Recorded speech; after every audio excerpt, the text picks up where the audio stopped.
ಬಾಳ್ಗೆ ಭೂಮಂಡಲ, ಬಾಳ್ಗೆ ಭೂಮಂಡಲ, ಬಾಳ್ಗೆ ಸಮೃದ್ಧಿಯೊಂದಿಗೆ. ಗುರು ಬಾಳ್ಗೆ, ಗುರು ನಮ್ಮೊಂದಿಗೆ.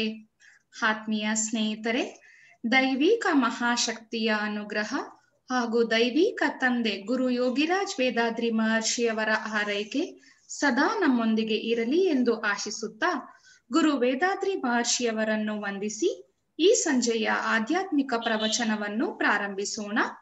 ವಿಶ್ವ ಸಮುದಾಯ ಸೇವಾ ಸಂಘ ಕರ್ನಾಟಕ ವಲಯ ಆಯೋಜಿಸಿರುವ ಈ ಆತ್ಮ ಸಂಗಮ ಕಾರ್ಯಕ್ರಮದಲ್ಲಿ ಭಾಗವಹಿಸಲು ಸೇರಿರುವ ಎಲ್ಲ ಯೋಗ ಬಂಧುಗಳನ್ನು ತುಂಬು ಹೃದಯದಿಂದ ಸ್ವಾಗತಿಸುತ್ತೇನೆ. ನಮ್ಮ ಈ ದಿನದ ಉಪನ್ಯಾಸಕರಾಗಿ ವಿಶ್ವ ಸಮುದಾಯ ಸೇವಾ ಸಂಘದ ಸ್ಕೈ ಉಪ ಪ್ರಾಧ್ಯಾಪಕರಾದ ಸುನಿತಾ ಮಲಾಲಿ ಮೇಡಮ್ ರವರು ನಮ್ಮೊಂದಿಗೆ ಇದ್ದಾರೆ. ಅವರನ್ನು ಪರಿಚಯಿಸಲು ಇಚ್ಛಿಸುತ್ತೇನೆ. ಇವರು ಗೃಹಿಣಿಯಾಗಿ ತಮ್ಮ ಕಾರ್ಯವನ್ನು ನಿರ್ವಹಿಸುತ್ತಾ 2006ರಲ್ಲಿ ಸ್ಕೈ ಯೋಗಕ್ಕೆ ಸೇರಿಕೊಂಡರು. ಇವರು ಬ್ಯಾಂಗ್ಳೂರ್ ಶಿವಾನಂದ ಸ್ಕೈ ಸಂಸ್ಥೆಯ GKW ಲೇಔಟ್ ಧ್ಯಾನ ಕೇಂದ್ರದಲ್ಲಿ ಈ ಆಧ್ಯಾತ್ಮಿಕ ವಿದ್ಯೆಯನ್ನು ಎಲ್ಲಾ ಜನರಿಗೂ ಕಲಿಸುತ್ತಿದ್ದಾರೆ. ಇವರು 12 ವರ್ಷಗಳಿಂದ ಸ್ಕೈ ಯೋಗದಲ್ಲಿ ತಮ್ಮ ಸೇವೆಯನ್ನು ಸಲ್ಲಿಸುತ್ತಿದ್ದಾರೆ. ಇವರ ಅತ್ಯುತ್ತಮ ಸೇವೆಗಾಗಿ ವಿಶ್ವ ಸಮುದಾಯ ಸೇವಾ ಸಂಘ ಸ್ಮಾರ್ಟ್ ನಿರ್ದೇಶನಾಲಯದಿಂದ 2019ರಲ್ಲಿ ಜ್ಞಾನಸಿರಿಯ ಪ್ರಶಸ್ತಿಯನ್ನು ಪಡೆದಿದ್ದಾರೆ. ಸ್ನೇಹಿತರೆ, ಈಗ ವಿಶ್ವ ಸಮುದಾಯ ಸೇವಾ ಸಂಘ ಕರ್ನಾಟಕ ವಲಯದ ಪರವಾಗಿ ಹಾಗೂ ನಿಮ್ಮೆಲ್ಲರ ಪರವಾಗಿ ಸ್ಕೈ ಉಪ ಪ್ರಾಧ್ಯಾಪಕರಾದ ಸುನಿತಾ ಮಲಾಲಿ ಮೇಡಮ್ ಅವರನ್ನು ಸ್ವಾಗತಿಸಿ ಕರುಣೆಯುಳ್ಳ ಅರಿವು ಕಂಪ್ಯಾಷನೇಟ್ ಕಾನ್ಶಿಯಸ್ನೆಸ್ ಎಂಬ ಶೀರ್ಷಿಕೆಯ ಬಗ್ಗೆ ಚಿಂತನೆಯನ್ನು ನೀಡುವಂತೆ ವಿನಂತಿಸಿಕೊಳ್ಳುತ್ತೇನೆ. ಬಾಳ್ಗೆ ಸಮೃದ್ಧಿಯೊಂದಿಗೆ ಮೇಡಮ್. ಬಾಳ್ಗೆ ಸಮೃದ್ಧಿಯೊಂದಿಗೆ ಮೇಡಮ್. ಸ್ಟಾರ್ಟ್ ಮಾಡಿ ಮೇಡಮ್.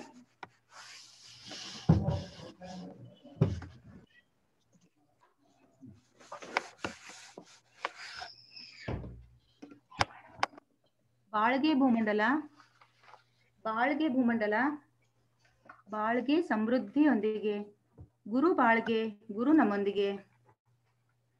ಚಿಂತನೆಯನ್ನು ಆರೋಗ್ಯವನ್ನು ಜೀವ ಶಿಖರಕ್ಕೇರಿಸುವ ಗುರು ವೇದಾದ್ರಿ ಮಹರ್ಷಿಯವರಿಗೆ ವಂದಿಸುತ್ತಾ, ಜನ್ಮ ಕೊಟ್ಟ ತಂದೆ ತಾಯಿಗೆ ವಂದಿಸುತ್ತಾ, ನನ್ನ ಜೀವನದ ಎಲ್ಲಾ ಹಂತಗಳಲ್ಲೂ ಸಹಕಾರ ನೀಡುತ್ತಾ ಪ್ರೋತ್ಸಾಹಿಸುತ್ತಿರುವ ನನ್ನ ಬಾಳ ಸಂಗಾತಿಗೆ, ಗುರು ಹಿರಿಯರಿಗೆ, ಕುಟುಂಬದವರಿಗೆಲ್ಲ ವಂದಿಸುತ್ತಾ, ಇಲ್ಲಿ ಮಾತನಾಡಲು 2ನೇ ಬಾರಿಗೆ ಅವಕಾಶವನ್ನು ಕೊಟ್ಟಿರುವ ವಿಶ್ವ ಸಮುದಾಯ ಸೇವಾ ಸಂಘದಲ್ಲಿನ ಕರ್ನಾಟಕ ವಲಯದ ಅಧ್ಯಕ್ಷರಾದ ಡಾಕ್ಟರ್ ಧನಪತಿ ಸರ್ ಹಾಗೂ ಉಪಾಧ್ಯಕ್ಷರಾದ ಡಾಕ್ಟರ್ ವಿಜಯ ಮೇಡಮ್ ಅವರಿಗೆ ವಂದಿಸುತ್ತಾ, ಶಿವಾನಂದ ನಗರ ಸ್ಕೈ ಸಂಸ್ಥೆಯ ಅಧ್ಯಕ್ಷರಾದ ಪ್ರೊಫೆಸರ್ ಗೌರಿ ಮೇಡಮ್ ಹಾಗೂ ಆಧ್ಯಾತ್ಮಿಕ ಕ್ಷೇತ್ರದಲ್ಲಿ ಜ್ಞಾನವನ್ನು ನೀಡುತ್ತಿರುವ ಎಲ್ಲಾ ಶಿಕ್ಷಕರಿಗೂ ವಂದಿಸುತ್ತಾ, ಈ ಕಾರ್ಯಕ್ರಮವನ್ನು ಅಚ್ಚುಕಟ್ಟಾಗಿ ನಿರೂಪಿಸಿ 5 ತಿಂಗಳಿನಿಂದ ಯಶಸ್ವಿಯಾಗಿ ನಡೆಸಿಕೊಂಡು ಬರುತ್ತಿರುವ ಪಲ್ಲವಿ ಮೇಡಮ್ ಹಾಗೂ ಅವರ ತಂಡದವರಿಗೆಲ್ಲ ವಂದಿಸುತ್ತಾ, ಈ ಆತ್ಮ ಸಂಗಮದಲ್ಲಿ ಭಾಗವಹಿಸಿ ಜ್ಞಾನವನ್ನು ಪ್ರಯೋಜನವನ್ನು ಪಡೆದುಕೊಳ್ಳುತ್ತಿರುವ ನನ್ನ ಎಲ್ಲಾ ಯೋಗ ಬಂಧುಗಳಿಗೂ ವಂದಿಸುತ್ತಾ ನನ್ನ ಚಿಂತನೆಯನ್ನು ಪ್ರಾರಂಭಿಸುತ್ತೇನೆ. ಇಂದಿನ ಚಿಂತನೆ ಕರುಣೆಯುಳ್ಳ ಅರಿವಿನ ಬಗ್ಗೆ. ಅಂದರೆ ದೈವ ನೆಲೆಯ ಮಹಾ ಅರಿವು ಎಲ್ಲದರಲ್ಲಿಯೂ ಹೇಗೆ ಕರುಣೆಯಿಂದ ಕೆಲಸ ಮಾಡುತ್ತದೆ ಮತ್ತು ಜೀವರಾಶಿಗಳು 6ನೇ ಅರಿವುಳ್ಳ ಮಾನವ ಕರುಣೆಯನ್ನು ಹೇಗೆ ತೋರಿಸುತ್ತಾರೆ ಎಂಬ ಚಿಂತನೆಯನ್ನು ನಿಮ್ಮೊಂದಿಗೆ ಹಂಚಿಕೊಳ್ಳಲು ಬಯಸುತ್ತೇನೆ. ಮಾನವ ಕುಲ ವಿಕಾಸವಾಗಿ 65 ಲಕ್ಷ ವರ್ಷಗಳಾಗಿವೆ ಎಂದು ಪುರಾತನ ವಸ್ತು ಶೋಧಕ ವಿಜ್ಞಾನಿಗಳು ತಿಳಿಸುತ್ತಾರೆ. ಅಲ್ಲಿಂದಲೇ ಮಾನವನ ಚಿಂತನಾಶಕ್ತಿ ಬೆಳೆಯಲು ಪ್ರಾರಂಭವಾಯಿತು. ಮಾನವನ 6ನೇ ಅರಿವು ಅಂದರೆ ಚಿಂತನಾಶಕ್ತಿ, ಊಹೆ ಮಾಡುವುದು, ಕಲ್ಪನೆ ಮಾಡುವುದು. ಇದನ್ನಿಟ್ಟುಕೊಂಡು ತನ್ನ ಮೂಲವನ್ನು ಅರಿಯಲು ಪ್ರಾರಂಭ ಮಾಡಿದಾಗ ದೈವನೆಲೆ ಸುತ್ತೊತ್ತಡದ ಕುಗ್ಗುವ ಶಕ್ತಿಯಿಂದ ದೈವ ಕಣಗಳಾಗಿ, ಅಣುಗಳಾಗಿ, ಪಂಚಭೂತಗಳಾಗಿ, 5 ಅರಿವು ಜೀವಿಗಳಾಗಿ ಅಂದರೆ ಸಸ್ಯಗಳಾಗಿ, ಹುಳುಗಳಾಗಿ, ಕ್ರಿಮಿ ಕೀಟಗಳಾಗಿ, ಸರೀಸೃಪಗಳಾಗಿ, ಪ್ರಾಣಿ ಪಕ್ಷಿಗಳಾಗಿ, ನಂತರ 6 ಅರಿವುಳ್ಳ ಮಾನವನಾಗಿ ಬಂದಿದ್ದಾನೆ. ಅಂದರೆ ದೈವನೆಲೆಯೇ ಮಾನವನಾಗಿ ಬಂದಿದ್ದಾನೆ ಎಂಬುದನ್ನು ಅರಿತುಕೊಂಡನು. ಹೀಗೆ ಬಂದ ಮಾನವರಲ್ಲಿ 3 ರೀತಿಯ ಗುಣಗಳಿರುತ್ತವೆ. ಒಂದು ಪ್ರಾಣಿಯ ಗುಣ, ಮನುಷ್ಯ ಗುಣ, ದೈವ ಗುಣ. ಪ್ರಾಣಿಯ ಗುಣ ಎಂದರೆ ಇತರರಿಗೆ ಹಿಂಸಿಸುವುದು, ಕೊಲ್ಲುವುದು, ವಸ್ತುಗಳನ್ನು ಕಳ್ಳತನ ಮಾಡುವುದು, ಇತರ ಜೀವಿಯ ಸ್ವಾತಂತ್ರ್ಯವನ್ನು ಕಿತ್ತುಕೊಳ್ಳುವುದು. ಇವುಗಳು ತಳಿ ಮೂಲಕ ಮಾನವರಿಗೆ ಬಂದಿರುತ್ತವೆ. 5 ಅರಿವು ಜೀವಿಗಳಿಗೆ ಚಿಂತನಾ ಸಾಮರ್ಥ್ಯವಿಲ್ಲದಿರುವುದರಿಂದ ಇವುಗಳನ್ನು ಮಾಡಿದರೆ ತಪ್ಪಲ್ಲ. 2ನೇದು ಮನುಷ್ಯ ಗುಣ, ಅಂದರೆ ದುಡಿದು ತಿಂದು ಜೀವಿಸುವುದು. ಪ್ರಕೃತಿಯ ಸಂಪತ್ತನ್ನು ತನ್ನ ಅರಿವಿನ ಶಕ್ತಿಯಿಂದ ಮತ್ತು ತನ್ನ ಕೈಚಳಕದಿಂದ ಬದಲಾಯಿಸಿ ಸುಖ ಜೀವನವನ್ನು ನಡೆಸಲು ಧರ್ಮ ಮಾರ್ಗದಲ್ಲಿ ನಡೆದು ಯಾರಿಗೂ ನೋವನ್ನು ನೀಡದೆ ಬದುಕುವಂತ ಗುಣವನ್ನು ಪಡೆದಿದ್ದಾನೆ. ಇನ್ನು 3ನೇದು ದೈವ ಗುಣ, ಅಂದರೆ ಯಾರಾದರೂ ದುಃಖದಲ್ಲಿದ್ದರೆ ಆ ದುಃಖವನ್ನು ಕಂಡು ಕರುಣೆಯಿಂದ ಹೋಗಲಾಡಿಸುವಂತ ಗುಣ. ಅಂದರೆ ಈ 3ರಲ್ಲಿ ಪ್ರಾಣಿಯ ಗುಣವನ್ನು ಬಿಟ್ಟು ಮಾನವನಾಗಿ ಯಾರಿಗೂ ನೋವನ್ನು ನೀಡದೆ ನೋವಿನಲ್ಲಿ ಇರುವವರಿಗೆ ಸಹಾಯ ಮಾಡಬೇಕು. ಇದನ್ನೇ ಮಹರ್ಷಿಯವರು 2 ನೀತಿ ಸಂಸ್ಕೃತಿಯನ್ನು ಸಂಕಲ್ಪವಾಗಿ ಕೊಟ್ಟಿದ್ದಾರೆ. ಅದು ಯಾವುದೆಂದರೆ, ನಾನು ನನ್ನ ಜೀವನದಲ್ಲಿ ಯಾರ ದೇಹಕ್ಕಾಗಲಿ ಮನಸ್ಸಿಗಾಗಲಿ ನೋವನ್ನುಂಟು ಮಾಡುವುದಿಲ್ಲ ಎನ್ನುವುದು ಮನುಷ್ಯ ಗುಣ. ನೋವಿನಲ್ಲಿ ಇರುವವರಿಗೆ ನನ್ನಿಂದಾದ ಸಹಾಯ ಮಾಡುತ್ತೇನೆ ಎನ್ನುವುದು ದೈವ ಗುಣ. ದೈವದ ಸಹಜವಾದ ಗುಣ ಎಂದರೆ ಪ್ರೀತಿ, ಕರುಣೆ. ಪ್ರಕೃತಿಯನ್ನು ಶೋಧನೆ ಮಾಡಿ ನೋಡಿದರೆ ಪ್ರೀತಿ, ಕರುಣೆ ಎಲ್ಲೆಲ್ಲೂ ಎಲ್ಲದರಲ್ಲೂ ಇರುವುದನ್ನು ಕಾಣಬಹುದು. ಪ್ರೀತಿ ಎಂದರೆ ಯಾವುದೇ ಒಂದನ್ನು ದೈಹಿಕವಾಗಿ ಅಥವಾ ಮಾನಸಿಕವಾಗಿ ತನ್ನ ಜೊತೆಗೆ ಅಪ್ಪಿ ಹಿಡಿದಿಟ್ಟುಕೊಂಡಿರುವುದು. ಆ ಪ್ರೀತಿಯ ಜೊತೆಗೆ ಎಲ್ಲವೂ ಚೆನ್ನಾಗಿರಬೇಕೆಂದು ಸಹಾಯ ಮಾಡುವುದೇ ಕರುಣೆ. ಇವೆರಡೂ ಬೇರೆ ಬೇರೆ ಅಲ್ಲ. ದೈವವನ್ನು ಅರಿತರೆ ಪ್ರೀತಿ ಅರಳುತ್ತದೆ, ಪ್ರೀತಿಯನ್ನು ಅರಿತರೆ ಕರುಣೆ ತಾನಾಗೆ ಹುಟ್ಟುತ್ತದೆ. ಒಂದು ಕಡೆ ಶ್ರೀಕೃಷ್ಣ ಪರಮಾತ್ಮ ಹೇಳಿದ ಹಾಗೆ, ಪ್ರೀತಿ ಕರುಣೆ ಎನ್ನುವುದು ಅಸ್ತಿತ್ವದಲ್ಲಿ ಇರುವುದರಿಂದಲೇ ಈ ಜಗತ್ತು ನಡೀತಾ ಇದೆ. ಅದಿಲ್ಲದಿದ್ದರೆ ಪ್ರಪಂಚ ಜಡತ್ವವಾಗಿ ಬಿಡುತ್ತಿತ್ತು. ಆಗ ಮಾನವ ಕುಲಕ್ಕೆ ಯಾವುದರಲ್ಲೂ ಆಸಕ್ತಿ, ಉತ್ಸಾಹ ಅನ್ನೋದೇ ಇರುತ್ತಿರಲಿಲ್ಲ ಅಲ್ವಾ ಸ್ನೇಹಿತರೆ? ಈ ಪ್ರೀತಿ ಕರುಣೆ ಬಗ್ಗೆ ಮಹರ್ಷಿಯವರು ಹಲವಾರು ಉದಾಹರಣೆಗಳನ್ನು ಕೊಟ್ಟಿದ್ದಾರೆ. ಅದರಲ್ಲಿ ಒಂದು ಮಗುವನ್ನು ತಾಯಿ ಬೀಳದಂತೆ ತಪ್ಪಿ ಹಿಡಿದುಕೊಂಡಿರ್ತಾಳೆ. ಅದಕ್ಕಿಂತ ಹೆಚ್ಚಾಗಿ ಆ ಮಗು ಬೆಳೆಯಲು, ಜೀವಿಸಲು ಅಗತ್ಯವಾದ ಹಾಲು, ಆಹಾರವನ್ನು ಕೊಟ್ಟು ಕರುಣೆಯಿಂದ ಬೆಳೆಸುತ್ತಾಳೆ.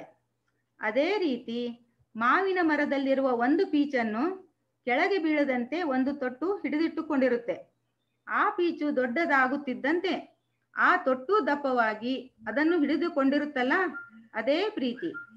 ಅದಕ್ಕಿಂತ ಹೆಚ್ಚಾಗಿ ಅದು ಬೆಳೆಯಲು ಬೇಕಾದ ರಸವನ್ನು ನೀಡಿ, ರಕ್ಷಿಸಿ, ಪೋಷಣೆ ಮಾಡಿ, ದೊಡ್ಡದಾಗಿಸಿ ಹಣ್ಣಾಗಿಸುತ್ತಲ್ಲ, ಅದೇ ಕರುಣೆ. ಅದರಂತೆ ಒಂದು ಮೊಟ್ಟೆಯಲ್ಲಿ ಇರುವ ಎಲ್ಲಾ ವಸ್ತುಗಳನ್ನು ಒಟ್ಟಾಗಿ ಸೇರಿಸಿ ಅದರ ಮೇಲು ಕವಚವನ್ನು ಪ್ರೀತಿಯಿಂದ ಹಿಡಿದಿಟ್ಟುಕೊಂಡು ಮರಿ ಬೆಳೆಯಲು ಅಗತ್ಯವಾದ ರಾಸಾಯನಿಕ ದ್ರವವನ್ನು ಕರುಣೆಯಿಂದ ನೀಡುತ್ತದೆ. ಈ ರೀತಿ ಎಲ್ಲಾ ಜೀವರಾಶಿಗಳಲ್ಲಿ ದೈವನೆಲೆಯೇ ಅರಿವಾಗಿರುವುದರಿಂದ ಅಲ್ಲಿ ಪ್ರೀತಿ ಕರುಣೆ ಇರುತ್ತದೆ.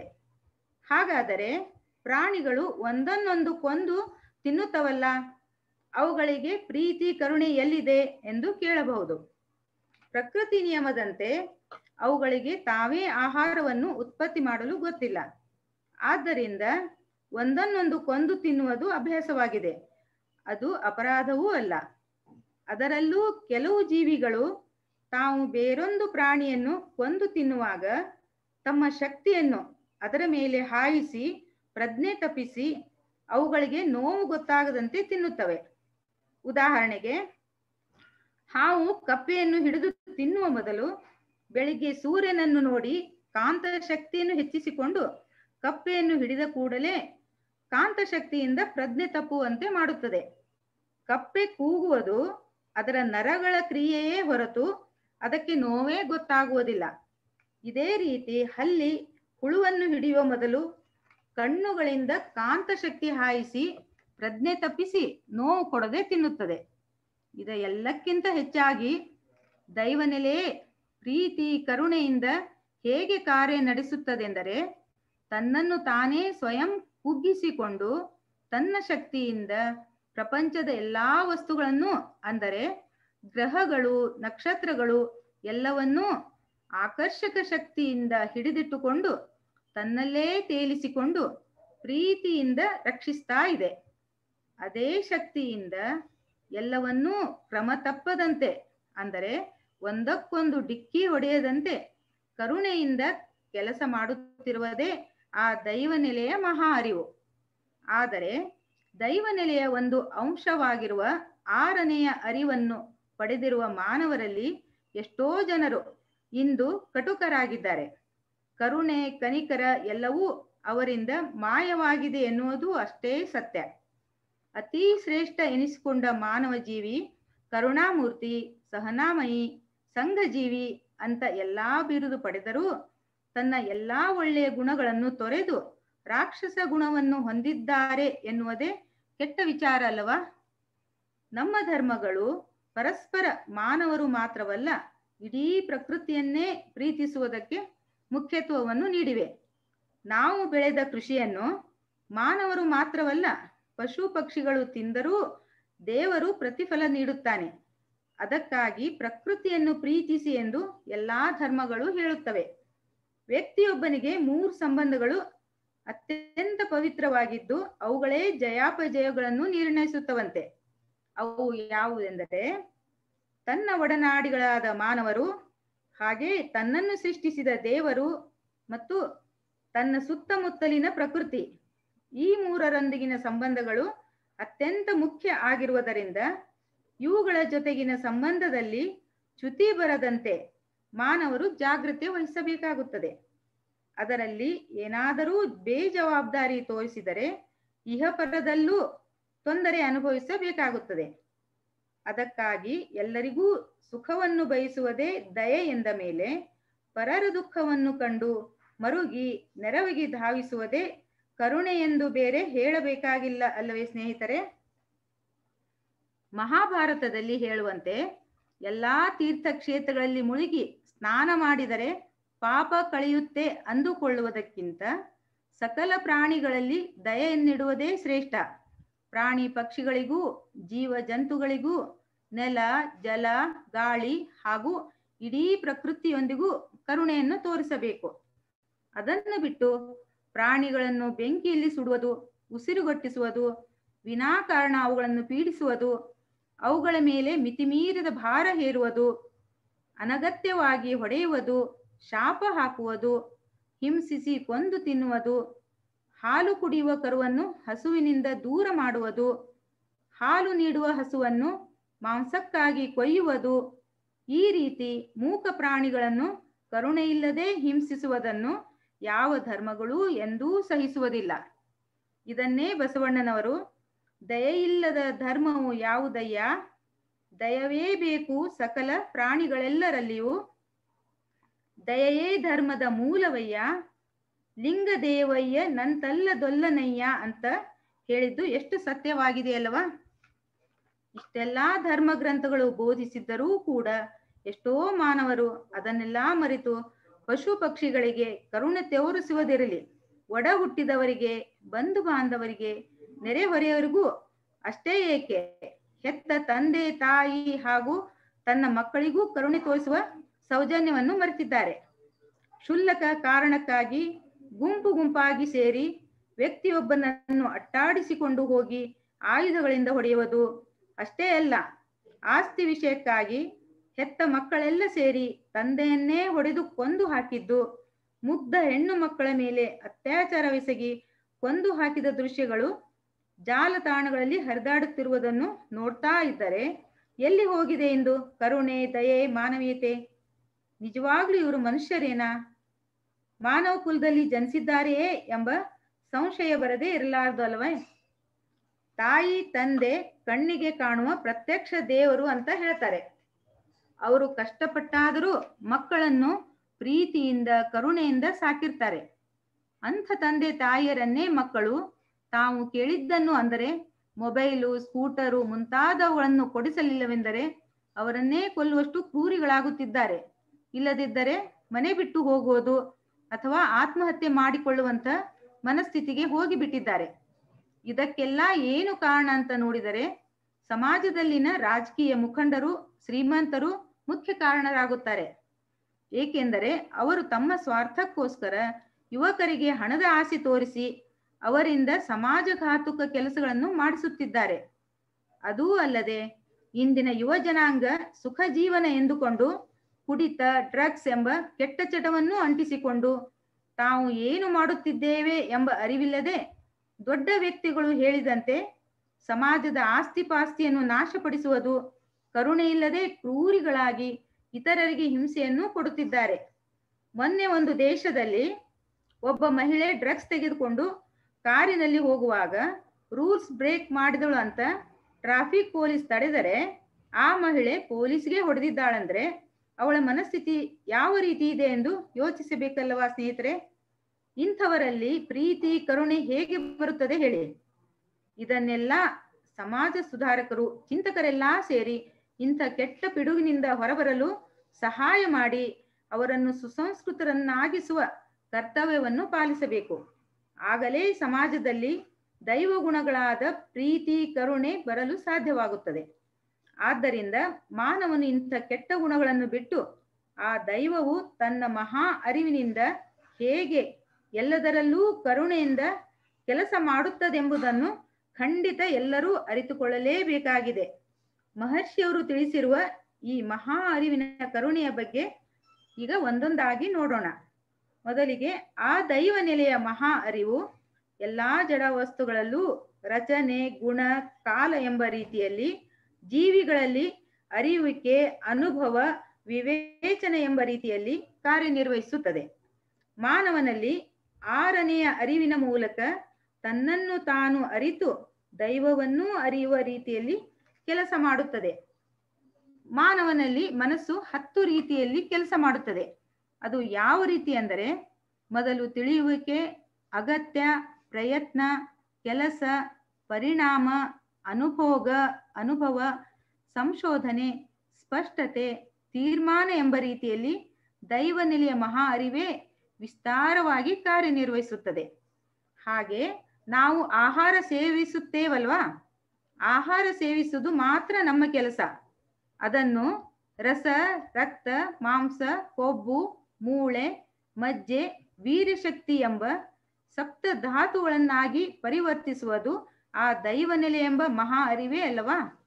ಇದರಲ್ಲಿ ಯಾವುದೊಂದನ್ನಾದರೂ ನಾವು ಮಾಡಲು ಸಾಧ್ಯವಾ ಅಂದರೆ ಖಂಡಿತ ಸಾಧ್ಯವಿಲ್ಲ. ಅದರಂತೆ ಎಲ್ಲಾ ಜೀವಿಗಳಿಗೂ ಆಹಾರವೇ ಮುಖ್ಯ ಅಲ್ಲವಾ? ಅದಕ್ಕಾಗಿ ಮೊದಲು ಸಸ್ಯಗಳನ್ನು ಉತ್ಪತ್ತಿ ಮಾಡಿ ನಂತರವೇ ಇತರ ಜೀವಿಗಳನ್ನು ದೈವ ನೆಲೆ ಭೂಮಿಗೆ ತಂದಿದೆ. ಈ ಸೃಷ್ಟಿ ಏನಾದರೂ ಅದಲು ಬದಲು ಆಗಿದ್ದರೆ ಪ್ರಪಂಚ ಹೇಗಿರುತ್ತಿತ್ತು ಎಂದು ಯೋಚಿಸಿ ನೋಡಿ ಸ್ನೇಹಿತರೆ.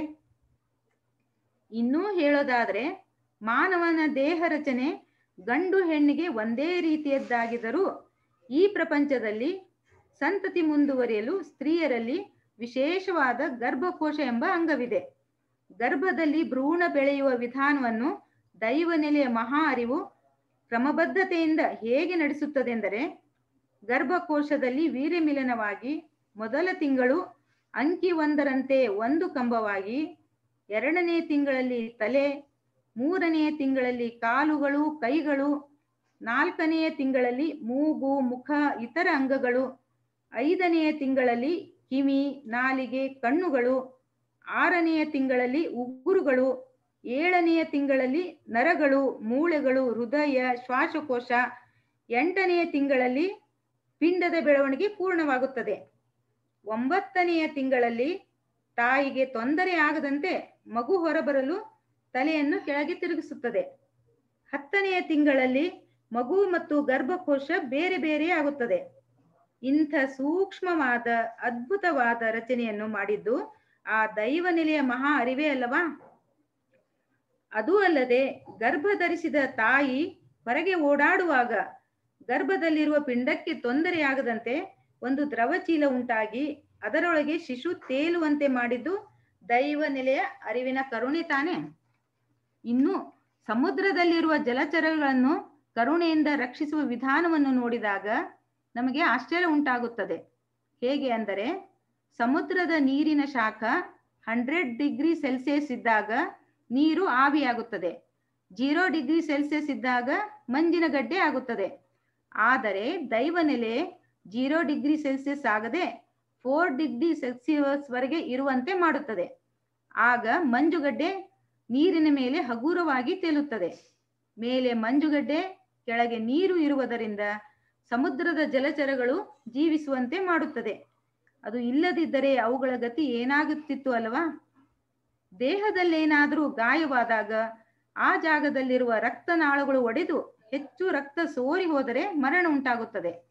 ಆದರೆ ದೈವನೆಲೆಯ ಮಹಾ ಅರಿವು ರಕ್ತದಲ್ಲಿರುವ ವಿಟಮಿನ್ ಕೆ ಎಂಬ ವಸ್ತುವನ್ನು ಉತ್ಪಾದಿಸಿ ಸ್ವಲ್ಪ ಸಮಯದಲ್ಲೇ ಗಾಯವಾದ ಜಾಗದಲ್ಲಿ ರಕ್ತವನ್ನು ಹೆಪ್ಪುಗಟ್ಟಿಸಿ ಹೆಚ್ಚು ರಕ್ತ ಹೊರ ಹೋಗದಂತೆ ತಡೆಯುತ್ತದೆ. ಹಾಗೆ ಅಪಘಾತವಾದಾಗ ಒಬ್ಬರನ್ನು ಪ್ರಜ್ಞೆ ತಪ್ಪಿಸಿ ಅವರಿಗೆ ಹೆಚ್ಚು ನೋವು ಗೊತ್ತಾಗದಂತೆ ರಕ್ಷಿಸುವುದು ಆ ಮಹಾ ಅರಿವಿನ ಕರುಣೆಯಾಗಿದೆ. ಈ ತೆಂಗಿನ ಮರ ಇದೆಯಲ್ಲ, ಅದು ಭೂಮಿಯಲ್ಲಿರುವ ನೀರನ್ನು ಮೇಲಕ್ಕೆತ್ತಿಕೊಂಡು ಹೋಗಿ ಎಳೆ ನೀರಾಗಿಸುತ್ತದೆ. ಅದಕ್ಕೆ ಆ ಅರಿವನ್ನು ಕೊಟ್ಟವರು ಯಾರು? ಹೀಗೆ ಚಿಂತೆ ಮಾಡುತ್ತಾ ಹೋದರೆ ದೈವನೆಲೆಯ ಮಹಾ ಅರಿವು ಎಷ್ಟೊಂದು ಅದ್ಭುತಗಳನ್ನು ಮಾಡುತ್ತದೆ ಎಂಬುದನ್ನು ಅರ್ಥ ಮಾಡಿಕೊಳ್ಳಬಹುದು. ಈ ರೀತಿಯ ದಯಾಗುಣ ಎನ್ನುವುದನ್ನು ಪ್ರಾಣಿಗಳಲ್ಲೂ ಕಾಣಬಹುದು ಎನ್ನುವುದಕ್ಕೆ ಇತ್ತೀಚೆಗೆ ನಡೆದ ಪ್ರಸಂಗವೊಂದನ್ನು ನೋಡೋಣ. ರಸ್ತೆ ಮಧ್ಯದಲ್ಲಿ ಒಂದು ಕುದುರೆ ಮರಿ ಸತ್ತು ಬಿದ್ದಿತ್ತು. ಅದರ ಪಕ್ಕ ಕಣ್ಣೀರು ಸುರಿಸುತ್ತಾ ತಾಯಿ ಕುದುರೆ ನಿಂತಿತ್ತು. ಇನ್ನೊಂದು ಸ್ಥಳದಲ್ಲಿ ಕೋತಿಯೊಂದು ತನ್ನ ಸತ್ತ ಮರಿಯನ್ನು ಎತ್ತಿಕೊಂಡು ಅದು ಏಳುವುದೇನೋ ಅಂತ ಕಾಯ್ತಾ ಇತ್ತು. ಈ ಮಂಗನ ಮಮತೆ ಹಾಗೂ ತಾಯಿ ಕುದುರೆಯ ಮಾತ್ರ ವಾತ್ಸಲ್ಯ ನೋಡಿದಾಗ ಮಾತ್ರ ದೇವೋಭವ ಎಂಬ ಮನುಜರ ಮಾತನ್ನು ಇಂದು ಪ್ರಾಣಿಗಳೂ ಪಾಲಿಸ್ತಾ ಇವೆಯಲ್ಲ, ಅದೆಂಥ ಮಮಕಾರ ಅನಿಸದೇ ಇರದು. ಆದರೆ ಹೆತ್ತ ಮಕ್ಕಳನ್ನೇ ಬೇಡವೆಂದು ಕಸದ ತೊಟ್ಟಿಯಲ್ಲೋ ಕೊಚ್ಚೆ ಗುಂಡಿಯಲ್ಲೋ ಬಿಸಾಕಿ ಹೋಗುವ ಮಾನವರಲ್ಲಿ ಎಲ್ಲಿ ಹೋಗಿದೆ ಈ ಮಮಕಾರ, ಕರುಣೆ ಎನ್ನುವುದು? ಸ್ನೇಹಿತರೆ, ಪ್ರಾಣಿಗಳಿಗೂ ಮಾನವರಿಗೂ ಏನು ವ್ಯತ್ಯಾಸ ಅಂತ ನೋಡಿದರೆ ಮನುಜರಲ್ಲಿ ಕಾಣುವ ಸ್ವಾರ್ಥ ಪ್ರಾಣಿಗಳಲ್ಲಿಲ್ಲ. ಚಿರತೆಯನ್ನು ನಾವು ಕ್ರೂರ ಪ್ರಾಣಿ, ಬೇಟೆಯಾಡುವುದರಲ್ಲಿ ನಿಸ್ಸೀಮ ಎನ್ನುತ್ತೇವೆ. ಒಮ್ಮೆ ಗರ್ಭಿಣಿ ಒಂದು ಮರಿಗೆ ಜನ್ಮ ನೀಡಿ ಹಸುನಿಗಿದ್ದನ್ನು ಕಂಡ ಚಿರತೆ ಬೇಟೆಯಾಡುವುದನ್ನೇ ಮರೆತು ಮಂಗನ ಮರಿಯನ್ನು ಉಳಿಸಿ ಅಪಾಯದಿಂದ ಕಾಪಾಡಿದ ಸುದ್ದಿ ಹೃದಯವಂತರ ಮನ ಮುಟ್ಟದೇ ಇರಲಾರದು. ಪ್ರಾಣಿಗಳನ್ನು ಹೊಟ್ಟೆಪಾಡಿಗಾಗಿ ಸಾಯಿಸುವ ಚಿರತೆಗೆ ಕೂಡ ಮುಗ್ಧ ಮಂಗನ ಮೇಲೆ ಮಮತೆ ಉಕ್ಕಿದ್ದು ನೋಡಿದರೆ ಮನುಷ್ಯರೇ ಕ್ರೂರಿಗಳು ಎನಿಸದಿರಲಾರದು. ಇನ್ನೊಂದು ಪ್ರಸಂಗ, ತುಂಬಾ ದಿನಗಳ ಹಿಂದೆ ಪತ್ರಿಕೆಯಲ್ಲಿ ಓದಿದ ಸುದ್ದಿ ಇದು. ಹೆದ್ದಾರಿ ಬದಿಯ ಒಂದು ಹಳೆಯ ಬಾವಿಯಲ್ಲಿ ಆಗ ತಾನೇ ಹುಟ್ಟಿದ ಒಂದು ಮಗು ಬಿದ್ದಿತ್ತು. ನಿಶ್ಯಕ್ತವಾಗಿದ್ದ ಅದು ಮೆಲ್ಲಗೆ ಕಿರುಚುವುದನ್ನು ಕಂಡ ಮಂಗಗಳ ಹಿಂಡೊಂದು ಅಲ್ಲಿಗೆ ಬಂದು ಹೆದ್ದಾರಿಯನ್ನೇ ಬಂದ್ ಮಾಡಿ ಆಂಬ್ಯುಲೆನ್ಸ್ ಬಂದು ಮಗುವನ್ನು ಆಸ್ಪತ್ರೆಗೆ ತೆಗೆದುಕೊಂಡು ಹೋಗುವವರೆಗೂ ಗಲಾಟೆ ಮಾಡಿ ಯಾವ ವಾಹನಗಳು ಮುಂದೆ ಹೋಗದಂತೆ ಮಾಡಿದ್ದವು. ಈ ರೀತಿ ಹೆತ್ತವಳಿಗೆ ಬೇಡವಾದ ಹೆಣ್ಣು ಮಗುವಿನ ಜೀವ ಉಳಿಸುವುದರಲ್ಲಿ ಮಂಗಗಳು ಯಶಸ್ವಿಯಾಗಿದ್ದವು. ಮಂಗನಿಂದ ಮಾನವ ಎನ್ನುತ್ತಾರೆ. ಆದರೆ ಮಂಗಗಳಿಗೆ ಇರುವ ಮಮತೆ ಮಮಕಾರ ಮಾನವರಿಗೆ ಏಕಿಲ್ಲ ಅಂತ ನೋಡೋದಾದ್ರೆ, ಒಮ್ಮೆ ರಸ್ತೆಯಲ್ಲಿ ಭೀಕರ ಅಪಘಾತವಾಗಿ ಕಾಲು ಕತ್ತರಿಸಿಕೊಂಡು ರಕ್ತದ ಮಡುವಿನಲ್ಲಿ ನರಳಾಡುತ್ತಿದ್ದ ಒಬ್ಬ ವ್ಯಕ್ತಿ ಕೈ ಮಾಡಿ ಕೂಗಿ ಆಸ್ಪತ್ರೆಗೆ ಕರೆದುಕೊಂಡು ಹೋಗಿ ಎಂದು ಎಷ್ಟು ಅಂಗಲಾಚಿ ಬೇಡಿಕೊಂಡರೂ ಜನರು ಆ ವ್ಯಕ್ತಿಯ ಮೇಲೆ ಕರುಣೆ ತೋರಿ ಸಹಾಯ ಮಾಡುವ ಬದಲು ತಮಗೆ ಸಂಬಂಧವೇ ಇಲ್ಲ ಅಂತ ತಮ್ಮ ಪಾಡಿಗೆ ತಾವು ವಾಹನಗಳಲ್ಲಿ ನೋಡಿಕೊಂಡು ಹೋಗ್ತಾ ಇದ್ದರು. ಇನ್ನು ಕೆಲವರು ತಮ್ಮ ಮೊಬೈಲ್ನಲ್ಲಿ ಚಿತ್ರೀಕರಿಸುವುದರಲ್ಲಿ ಮಗ್ನರಾಗಿದ್ದರು. ಇದು ಎಂಥ ಅಮಾನವೀಯತೆ ಅಲ್ವಾ? ಇಂಥ ಹೃದಯಹೀನ ಮಾನವರ ಮಧ್ಯೆ ಹೃದಯವಂತಿಕೆಯುಳ್ಳ ಪ್ರಾಣಿಗಳ ಒಂದು ಘಟನೆ ನೋಡೋಣ. ಪರಿಸರ ಮತ್ತು ಕಾಡು ಸಂರಕ್ಷಣಾ ಪರಿಣಿತ ಲಾರೆನ್ಸ್ ಎಂಬ ವ್ಯಕ್ತಿ ತೀರಿಕೊಂಡಾಗ ಕರುಣೆ ಮತ್ತು ಉಪಕಾರ ಸ್ಮರಣೆಯಲ್ಲಿ ಮಾನವರಿಗಿಂತ ಆನೆಗಳೇ ಮೇಲೆಂದು ತೋರಿಸಿದ ಘಟನೆ ನಿಜವಾಗಲೂ ಆಶ್ಚರ್ಯವೆನಿಸುತ್ತದೆ. ಲಾರೆನ್ಸ್ ಅವರು ತೀರಿಕೊಂಡ 12 ಗಂಟೆಯಲ್ಲಿಯೇ 39 ಆನೆಗಳು 2 ತಂಡಗಳಾಗಿ ಗುಂಪಾಗಿ ಬಂದು ಊಟ ನಿದ್ದೆ ಬಿಟ್ಟು 2 ದಿನ ಕಣ್ಣೀರು ಸುರಿಸುತ್ತಾ ನಿಂತಿದ್ದವಂತೆ. ಹತ್ತಿರದವರೇ ಸತ್ತರೂ ಸಾಂತ್ವನ ಹೇಳದ ಮಾನವರು ಇಂಥ ಆನೆಗಳಿಂದ ಅದೆಷ್ಟು ಕಲಿಯಬೇಕಾಗಿದೆ ಅಲ್ಲವಾ ಸ್ನೇಹಿತರೆ? 60 ಮೈಲಿ ದೂರದಲ್ಲಿದ್ದ ಅವುಗಳಿಗೆ ತಮ್ಮ ಜೀವ ಉಳಿಸಿದ ಮಹಾಶಕ್ತಿ ನಂದಿ ಹೋಗಿದೆ ಅಂತ ಗೊತ್ತಾದದ್ದಾದರೂ ಹೇಗೆ ಎಂದು ನೋಡಿದಾಗ ಒಮ್ಮೆ ಆನೆಗಳ ಪುಂಡಾಟಿಕೆ ತಡೆಯಲಾರದೆ ಜನರು ಒಂದು ತಾಯಿ ಆನೆ ಮತ್ತು ಮರಿ ಹೆಣ್ಣಾನೆಯನ್ನು ಗುಂಡು ಹಾಕಿದರಂತೆ. ಒಂದು ದೊಡ್ಡ ಆಗ ಗಂಡಾನೆ ಮತ್ತು ಇನ್ನೊಂದು ಆನೆ ತಮ್ಮ ಉಳಿದ ಬಳಗದವರ ರಕ್ಷಣೆಗೆ ಮುಂದಾದವಂತೆ. ಮದ ಏರಿದ ಇವೆರಡೂ ಆನೆಗಳನ್ನು ಗುಂಡಿಟ್ಟು ಕೊಲ್ಲಲು ಸ್ಥಳೀಯರು ಮುಂದಾದಾಗ ಲಾರೆನ್ಸ್ ಅವರು ಆನೆಗಳಿಗೆ ರಕ್ಷಣೆ ಕೊಟ್ಟು ಜೀವ ಉಳಿಸಿದ್ದು ಅಲ್ಲದೆ ಅವುಗಳನ್ನು ಹತೋಟಿಗೆ ತಂದು ಸಮಾಧಾನ ಮಾಡಿ ಅವುಗಳ ಗುಂಪನ್ನು ಗಂಡಾಂತರದಿಂದ ಪಾರು ಮಾಡಿ ಅವುಗಳಿಗೆ ಆರೈಕೆ ಮಾಡಿ ಜನರ ರೋಷವನ್ನೂ ಹೋಗಲಾಡಿಸಿ ಆನೆಗಳನ್ನು ಸುರಕ್ಷಿತವಾಗಿ ಅವುಗಳ ತಾಣಕ್ಕೆ ಬಿಟ್ಟು ಬಂದಿದ್ದರಂತೆ. ಇಂಥ ಕರುಣಾಮಯಿ ಸತ್ತಾಗ ಜನರಿಗಿಂತ ಹೆಚ್ಚಾಗಿ ಕಣ್ಣೀರಿಟ್ಟು ಆಹಾರ ನಿದ್ರೆ ಇಲ್ಲದೆ ಅದರ ಸಂಸ್ಕಾರ ಆಗುವವರೆಗೂ 39 ಆನೆಗಳು ಹಾಗೇ ನಿಂತೇ ಇದ್ದವಂತೆ. ಆದ್ದರಿಂದ ಜಗತ್ತಿನಲ್ಲಿ ಕರುಣೆ ಕ್ಷಮೆ ಎನ್ನುವುದು ಬಹುದೊಡ್ಡ ಆಧಾರ ಸ್ತಂಭಗಳಾಗಿರುವುದರಿಂದ ನಾವೆಲ್ಲರೂ ಕರುಣೆ ದಯೆ ಕ್ಷಮಿಸುವ ಗುಣವನ್ನು ಮೈಗೂಡಿಸಿಕೊಂಡು ಶಾಂತಿಯುತ ಸಮಾಜಕ್ಕೆ ಕೊಡುಗೆಯನ್ನು ಕೊಡಬೇಕಾಗಿರುವುದು ಎಲ್ಲರ ಕರ್ತವ್ಯವಾಗಿದೆ. ಇಂಥ ಗುಣಗಳನ್ನು ಮಾನವನು ಅರಿತು ತನ್ನ ಜೀವನದಲ್ಲೂ ಕೆಲಸಗಳಲ್ಲೂ ಅಳವಡಿಸಿಕೊಂಡು ನಡೆದರೆ ಅದೇ ದೈವಾರಾಧನೆ ಆಗುತ್ತದೆ. ಇದನ್ನು ಅರಿಯದೆ ಆಲಕ್ಷಿಸಿ ನಡೆದರೆ ದಾರ ಕಿತ್ತ ಗಾಳಿಪಟದಂತೆ ಗುರಿ ತಪ್ಪಿದ ಜೀವನ ನಡೆಸಿ ದುಃಖವನ್ನು ಅನುಭವಿಸಬೇಕಾಗುತ್ತದೆ. ಹಾಗಾಗಿ ಪ್ರೀತಿ ಕರುಣೆ ಮಾನವನ ಜೀವನಕ್ಕೆ ಸುಖದ ಚಿಲುಮೆಗಳೆಂದು ತಿಳಿದು ಎಚ್ಚರದಿಂದ ಜೀವನ ನಡೆಸಿದರೆ ಸುಖವಾಗಿರಬಹುದೆಂದು ವೇದಾದ್ರಿ ಮಹರ್ಷಿಯವರು ತತ್ವಗಳ ಮೂಲಕ ತುಂಬಾ ಚೆನ್ನಾಗಿ ತಿಳಿಸಿದ್ದಾರೆ. ಇಂಥ ಜೀವನವನ್ನು ಪ್ರೀತಿ ಕರುಣೆಯಿಂದ ನಡೆಸಿದ ಎಷ್ಟೋ ಮಹನೀಯರನ್ನು ನೋಡಿದ್ದೇವೆ, ನೋಡ್ತಾನೇ ಇದ್ದೇವೆ. ಏಕೆಂದರೆ ಅವರೆಲ್ಲ ದೈವವನ್ನು ಅರಿತಿರುವುದರಿಂದ ಇದೆಲ್ಲ ಸಾಧ್ಯವಾಗಿದೆ. ಅವರಲ್ಲಿ ಅಮೆರಿಕಾದ ಅಧ್ಯಕ್ಷರಾದ ಅಬ್ರಹಾಂ ಲಿಂಕನ್ ಅವರು ಪ್ರಾರಂಭದಲ್ಲಿ ಒಬ್ಬ ಸಾಮಾನ್ಯ ವಕೀಲರಾಗಿದ್ದರು.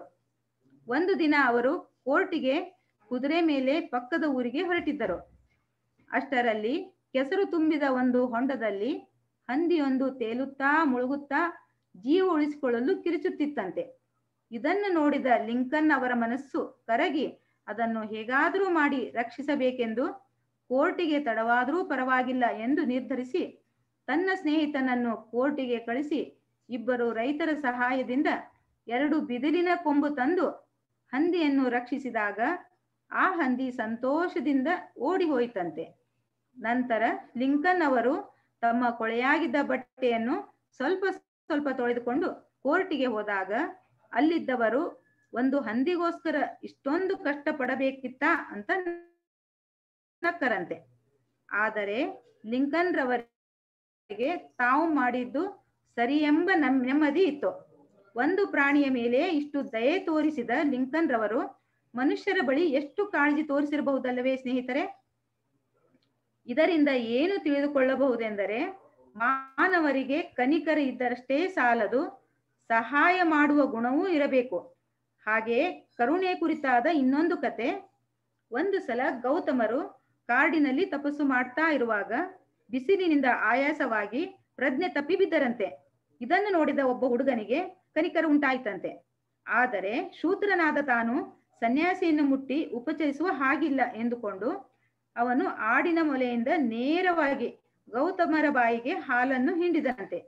ಆಗ ಗೌತಮರಿಗೆ ಎಚ್ಚರವಾಗಿ ನಿನ್ನ ಬಟ್ಟಲಿನಿಂದ ಸ್ವಲ್ಪ ಹಾಲು ಕೊಡಪ್ಪ ಎಂದಾಗ ಆ ಹುಡುಗ ನಾನು ಶೂದ್ರ, ನಿಮ್ಮನ್ನು ಮುಟ್ಟಿದರೆ ಮೈಲಿಗೆ ಆಗುತ್ತದೆ ಅಂದನಂತೆ.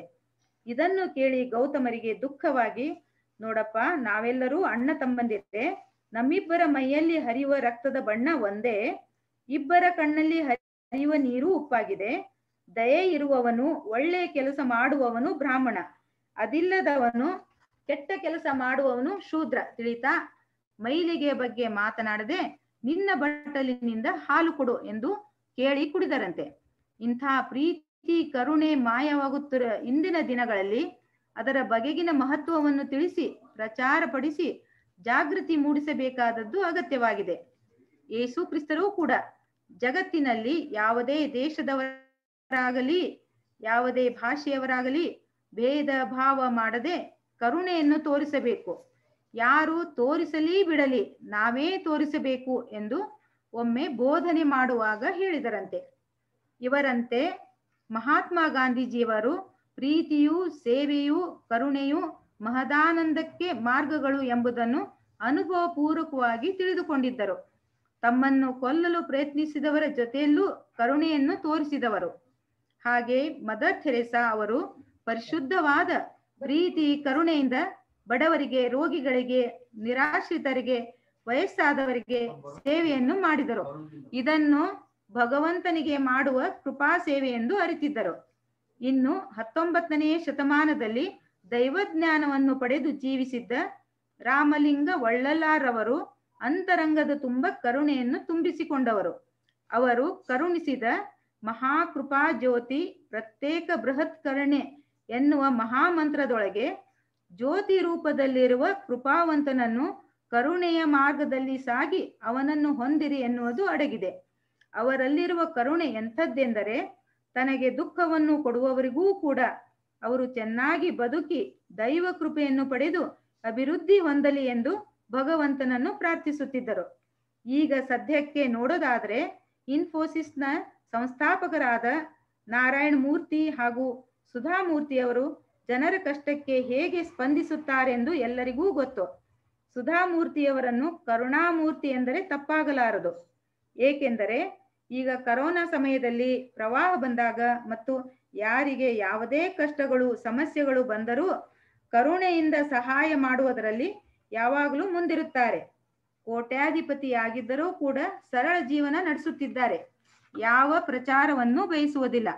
ಇವರ ಹಾಗೆ ಒಬ್ಬ ಶ್ರೀಮಂತ ವ್ಯಕ್ತಿ ಕೆಲವು ವರ್ಷಗಳ ಹಿಂದೆ ರಾತ್ರಿ ಸಮಯದಲ್ಲಿ ಕಾರಿನಲ್ಲಿ ಕೆಲವಷ್ಟು ಕಂಬಳಿಯನ್ನು ಹಾಕಿಕೊಂಡು ಬೀದಿ ಬೀದಿ ಸುತ್ತುತ್ತಾ ರಸ್ತೆ ಬದಿಯಲ್ಲಿ ಚಳಿಯಿಂದ ನಡುಗುತ್ತಾ ಮಲಗಿರುವ ಬಡವರಿಗೆ ಕಂಬಳಿ ಹೊದಿಸಿ ಅವರು ಕಣ್ಣು ಬಿಡುವುದರೊಳಗೆ ಹೊರಟು ಬಿಡುತ್ತಿದ್ದರು.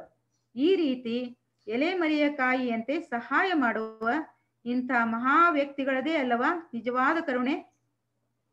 ಹಾಗೆ ಕರೋನಾದ ಪ್ರಾರಂಭದ ದಿನಗಳಲ್ಲಿ ಲಾಕ್ಡೌನ್ ಆದಾಗ, ಪ್ರವಾಹ ಬಂದಾಗ ಎಷ್ಟೋ ಜನರು ಸ್ವಯಂ ಪ್ರೇರಣೆಯಿಂದ ಜನರ ಕಷ್ಟಗಳಿಗೆ ಸ್ಪಂದಿಸಿ ಆಹಾರ ಸಾಮಗ್ರಿಗಳನ್ನು, ಅಗತ್ಯ ವಸ್ತುಗಳನ್ನು ನೀಡಿ ಸಹಾಯ ಮಾಡಿದ್ದಾರೆ.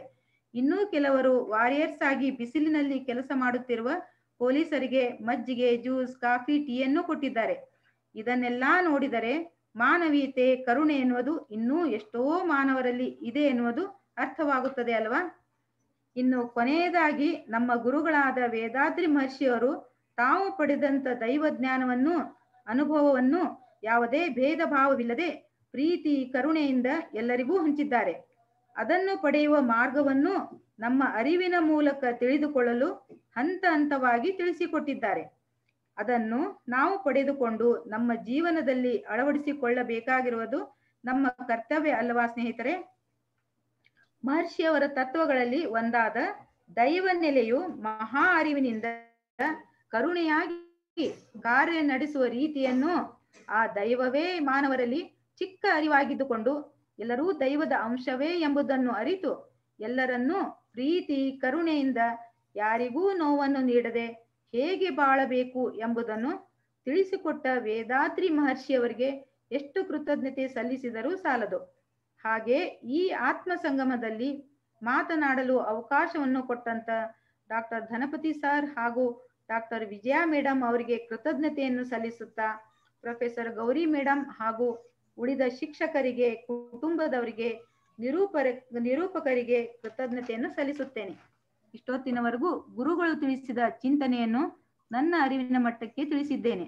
ಅದನ್ನು ಕೇಳಿದ ಎಲ್ಲಾ ಯೋಗ ಬಂಧುಗಳಿಗೂ ಕೃತಜ್ಞತೆಯನ್ನು ಸಲ್ಲಿಸುತ್ತಾ, ಈಗ ಬರ್ತಾ ಇರುವ ದೀಪಾವಳಿ ಹಬ್ಬವು ಎಲ್ಲರ ಮನೆಯನ್ನೂ ಮನಸ್ಸನ್ನೂ ಬೆಳಗಲಿ ಎಂದು ಹೇಳುತ್ತಾ ನನ್ನ ಮಾತನ್ನು ಮುಗಿಸುತ್ತೇನೆ.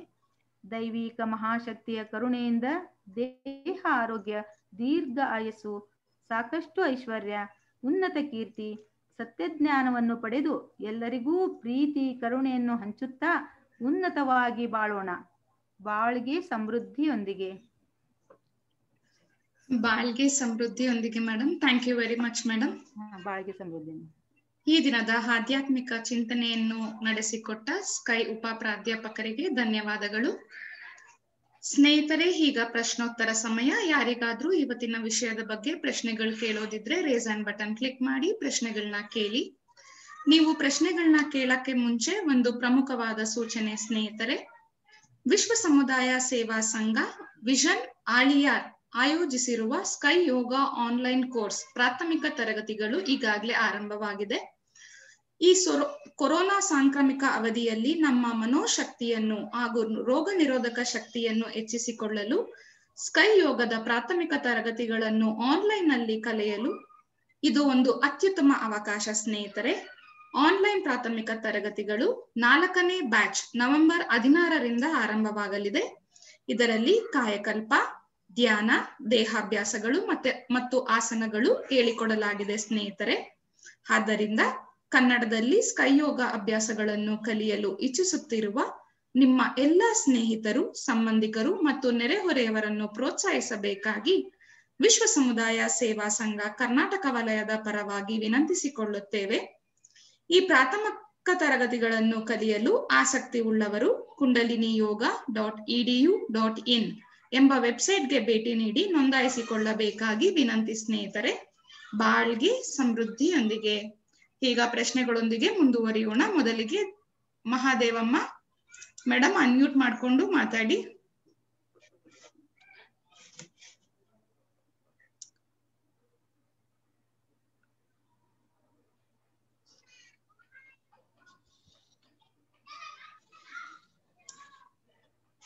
ಬಾಳ್ಗೆ ಸಮೃದ್ಧಿಯೊಂದಿಗೆ ಮೇಡಮ್. ಮೇಡಮ್ ಯಾರು ಹ್ಯಾಂಡ್ಸ್ ರೇಸ್ ಮಾಡಿಲ್ಲ, ಮುಗಿಸ್ಕೊಳ್ಳೋಣ ಮೇಡಮ್. ಆಯ್ತು ಮೇಡಮ್. ಬಾಳ್ಗೆ ಸಮೃದ್ಧಿಯೊಂದಿಗೆ. Thank you madam. ಬಾಳ್ಗೆ ಸಮೃದ್ಧಿಯೊಂದಿಗೆ. ಸ್ನೇಹಿತರೆ, ಈ ದಿನದ ಆಧ್ಯಾತ್ಮಿಕ ಚಿಂತನೆಯನ್ನು ನಡೆಸಿಕೊಟ್ಟ ಸ್ಕೈ ಉಪ ಪ್ರಾಧ್ಯಾಪಕರಿಗೆ ಧನ್ಯವಾದ ಹೇಳುವ ಸಮಯ. ಎಲ್ಲರೂ ಮನಸ್ಸನ್ನು ತುರಿಯಮ್ಮಲ್ಲಿ ಕೇಂದ್ರೀಕರಿಸಿ ಅವರನ್ನು ಹಾರೈಸೋಣ. ಸ್ಕೈ ಉಪ ಪ್ರಾಧ್ಯಾಪಕರಾದ ಸುನೀತಾ ಮಲಾಲಿ ಮೇಡಮ್ ಅವರು ಮತ್ತು ಅವರ ಕುಟುಂಬ ಬಾಳ್ಗೆ ಸಮೃದ್ಧಿಯೊಂದಿಗೆ, ಅವರ ದೇಹ ಆರೋಗ್ಯ ಬಾಳ್ಗೆ ಸಮೃದ್ಧಿಯೊಂದಿಗೆ, ಅವರ ಆಧ್ಯಾತ್ಮಿಕ ಸೇವೆ ಹೀಗೆ ನಿರಂತರವಾಗಿ ನಡೆಯಲಿ ಅಂತ ಹಾರೈಸೋಣ. ಬಾಳ್ಗೆ ಸಮೃದ್ಧಿಯೊಂದಿಗೆ. ಸ್ನೇಹಿತರೆ, ನಾಳಿನ ಆತ್ಮ ಸಂಗಮ ಕಾರ್ಯಕ್ರಮಗಳ ವಿವರಗಳು ಹೀಗಿವೆ. ನಾಳೆ ಬೆಳಿಗ್ಗೆ 5:45ಕ್ಕೆ ಪಂಚಭೂತ ನವಗ್ರಹ ಧ್ಯಾನ, 6:30ಕ್ಕೆ ಕಾಯಕಲ್ಪ ಮತ್ತು ದೇಹಾಭ್ಯಾಸ. ನಾಳೆ ಮಧ್ಯಾಹ್ನ 2 ಗಂಟೆಗೆ ತಮಿಳಿನಲ್ಲಿ ಪಂಚಭೂತ ನವಗ್ರಹ ಧ್ಯಾನ, 2:30ಕ್ಕೆ mudras and natural medicine in curing the disease ಎಂಬ ಆಧ್ಯಾತ್ಮಿಕ ಚಿಂತನೆಯನ್ನು ನೀಡಲಿದ್ದಾರೆ ಶ್ರೀಮತಿ ಎಸ್ ರಾಣಿ ಮೇಡಮ್. ಸ್ನೇಹಿತರೆ, ನಾಳೆ ಸಂಜೆ 4:15ಕ್ಕೆ ಕನ್ನಡದಲ್ಲಿ ಪಂಚಭೂತ ನವಗ್ರಹ ಧ್ಯಾನ, 4:45ಕ್ಕೆ ವಿಶ್ವಶಾಂತಿಗಾಗಿ ಹಾರೈಕೆ, 4:55ಕ್ಕೆ ಅಂತಃಸ್ರಾವಕ ಗ್ರಂಥಿಗಳ ತತ್ವಶಾಸ್ತ್ರ ಫಿಲಾಸಫಿ ಆಫ್ ಎಂಡೋಕ್ರೈನ್ ಗ್ಲ್ಯಾಂಡ್ಸ್ ಎಂಬ ಆಧ್ಯಾತ್ಮಿಕ ಚಿಂತನೆಯನ್ನು ನಮಗೆಲ್ಲರಿಗೂ ನೀಡಲಿದ್ದಾರೆ ಸ್ಕೈ ಉಪ ಪ್ರಾಧ್ಯಾಪಕರಾದ ಡಾಕ್ಟರ್ ತವಮಣಿ ಮೇಡಮ್ ರವರು. ಧನ್ಯವಾದಗಳು ಸ್ನೇಹಿತರೆ. ಬಾಳ್ಗೆ ಭೂಮಂಡಲ, ಬಾಳ್ಗೆ ಭೂಮಂಡಲ, ಬಾಳ್ಗೆ ಸಮೃದ್ಧಿಯೊಂದಿಗೆ. ಈ ಆತ್ಮ ಸಂಗಮ ಕಾರ್ಯಕ್ರಮದಲ್ಲಿ ಭಾಗವಹಿಸಿರುವ ಎಲ್ಲ ಯೋಗ ಬಂಧುಗಳಿಗೂ ವಿಶ್ವ ಸಮುದಾಯ ಸೇವಾ ಸಂಘ ಕರ್ನಾಟಕ ವಲಯದ ಪರವಾಗಿ ವಂದನೆಗಳು. ವಿಶ್ವ ಸಮುದಾಯ ಸೇವಾ ಸಂಘ ಕರ್ನಾಟಕ ವಲಯದ ಎಲ್ಲ ಸಂಸ್ಥೆಯ ಅಧ್ಯಕ್ಷರಿಗೂ, ಪದಾಧಿಕಾರಿಗಳಿಗೂ ಹಾಗೂ ಸದಸ್ಯರಿಗೂ ನಿಮ್ಮೆಲ್ಲರ ಪರವಾಗಿ ಹೃತ್ಪೂರ್ವಕವಾದ ಧನ್ಯವಾದಗಳನ್ನು ಸಲ್ಲಿಸುತ್ತೇನೆ. ಈ ಆತ್ಮ ಸಂಗಮ ಕಾರ್ಯಕ್ರಮ ಯಶಸ್ವಿಪೂರ್ಣವಾಗಿ ನಡೆಯಲು ಪ್ರಮುಖ ಪಾತ್ರ ವಹಿಸಿರುವ ವಿಶ್ವ ಸಮುದಾಯ ಸೇವಾ ಸಂಘ ಕರ್ನಾಟಕ ವಲಯದ ಅಧ್ಯಕ್ಷರ ಹಾಗೂ ಸ್ಮಾರ್ಟ್ ಶಾಖೆಯ ಉಪಾಧ್ಯಕ್ಷರ ಮಾರ್ಗದರ್ಶನಕ್ಕಾಗಿ ನಿಮ್ಮೆಲ್ಲರ ಪರವಾಗಿ ಕೃತಜ್ಞತೆಗಳನ್ನು ಸಲ್ಲಿಸುತ್ತೇನೆ. ಸ್ನೇಹಿತರೆ, ಈಗ ವಿಶ್ವಶಾಂತಿ ಪ್ರಾರ್ಥನೆಯೊಂದಿಗೆ ಇಂದಿನ ಕಾರ್ಯಕ್ರಮವನ್ನು ಮುಕ್ತಾಯಗೊಳಿಸೋಣ. ಸರ್ವೇ ಜನೋ ಸುಖಿನೋ ಭವಂತು. ಬಾಳ್ಗೆ ಸಮೃದ್ಧಿಯೊಂದಿಗೆ. ವಿಶ್ವಕ್ಕೆಲ್ಲ ಸಕಾಲಿಕ ಮಳೆ ಸಾಕಷ್ಟು ಸುರಿಯಲಿ, ರೈತರೆಲ್ಲ ಧಾನ್ಯವನ್ನು ಹುಮ್ಮಸ್ಸಿನಿಂದ ಬೆಳೆಯಲಿ ಹಲವುದ್ಯೋಗಗಳ ಮಾಡುತ್ತಿರುವ ಕಾರ್ಮಿಕರು ಉನ್ನತಿಯಾಗಲಿ. ವಿವಿಧತೆಯಲ್ಲಿ ಏಕತೆ ಕಾಣುವ ಸಂಸ್ಕೃತಿಯನ್ನು ಉತ್ತಮವಾಗಿಸಲಿ. ಕಲಹಗಳು ಪೈಪೋಟಿ ಹಗೆತನ ಮೀರಿದ ಆಡಳಿತ ನಡೆಯಲಿ. ಅನಕ್ಷರತೆ ಸಾಲ ಬಡತನ ಕಳಂಕಗಳು ಮರೆಯಾಗಲಿ. ಸುಖ ಬಾಳನ್ನು ನೀಡುವ ಸತ್ಯ ಜ್ಞಾನ ಜ್ಯೋತಿ ಬೀರಲಿ. ನಮ್ಮ ಕರ್ತವ್ಯ ಧಾರ್ಮಿಕ ಬಾಳ್ವೆಯ ಗುರಿಯನ್ನೇ ಉತ್ತಮವಾಗಿಸಲಿ. ನಮ್ಮ ಕರ್ತವ್ಯ ಧಾರ್ಮಿಕ ಬಾಳ್ವೆಯ ಗುರಿಯನ್ನೇ ಉತ್ತಮವಾಗಿಸಲಿ. ನಮ್ಮ ಕರ್ತವ್ಯ ಧಾರ್ಮಿಕ ಬಾಳ್ವೆಯ ಗುರಿಯನ್ನೇ ಉತ್ತಮವಾಗಿಸಲಿ. ಬಾಳ್ಗೆ ಭೂಮಂಡಲ, ಬಾಳ್ಗೆ ಭೂಮಂಡಲ, ಬಾಳ್ಗೆ ಸಮೃದ್ಧಿಯೊಂದಿಗೆ.